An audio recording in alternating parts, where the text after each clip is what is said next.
2,72,000 కోట్ల రూపాయలు సంక్షేమానికే DBT non DBT ద్వారా ఇవ్వటం జరిగింది.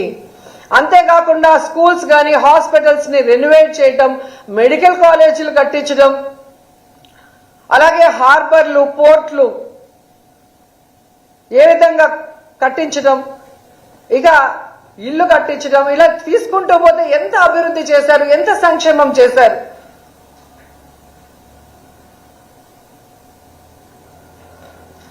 ఎంత బాధాకరం అంటే తమకి ఛానళ్లు పచ్చ ఛానళ్లు ఉన్నాయి కదా అని అబద్ధాలని ఏ విధంగా అందంగా నూరి ప్రజల మీద పోశారు.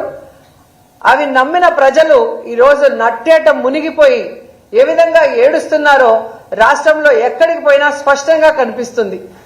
ఏ రోజైతే చంద్రబాబు నాయుడు ముఖ్యమంత్రి అయ్యాడో ఆ రోజు నుంచి రాష్ట్ర ప్రజలకి కష్టాలు కన్నీళ్లు తప్ప మరొకటి లేదు అనేది స్పష్టంగా అర్థమవుతుంది. ఎందుకంటే ముఖ్యంగా రైతులు ఖరీఫ్ లో కరువు, ఇప్పుడు రబీలో కరువు. ఈవీఎంలన్నీ మేనేజ్ చేయగలిగిన చంద్రబాబు నాయుడు కరువుని మేనేజ్ చేయలేకపోతున్నాడు. ఆయన ఎప్పుడొచ్చినా ఏ విధంగా కరువుతో జిల్లాలు రైతులు ఎలా అల్లల్లాడిపోతున్నారో మనం కళ్ళారా చూస్తున్నాం. ఈరోజు రైతులకి రైతు భరోసా లేదు, గిట్టుబాటు ధర లేదు, కరువు వస్తే దానికి కాంపెన్సేషన్ లేదు. ఈ విధంగా రైతుల్ని మోసం చేస్తూ ముందుకు వెళ్తున్నారు. అండ్ సిగ్గు లేకుండా ఎన్నికల ముందు లోకేష్ గారు చేసిన కామెడీ పాదయాత్ర 2 రోజులు చేస్తే 2 రోజులు రెస్ట్. ఆ పాదయాత్రలో పెట్రోల్ బంకుల దగ్గర సెల్ఫీలు తీసుకోవటం, సూపర్ మార్కెట్ల దగ్గర సెల్ఫీలు తీసుకోవటం, సబ్ స్టేషన్ల దగ్గర సెల్ఫీలు తీసుకోవటం, మేము కరెంటు పెంచము, మేము పెట్రోల్ డీజిల్ పెంచము, నిత్యావసర వస్తువుల ధరలు పెంచము అని చెప్పి గొప్పగా చెప్పుకున్నారు.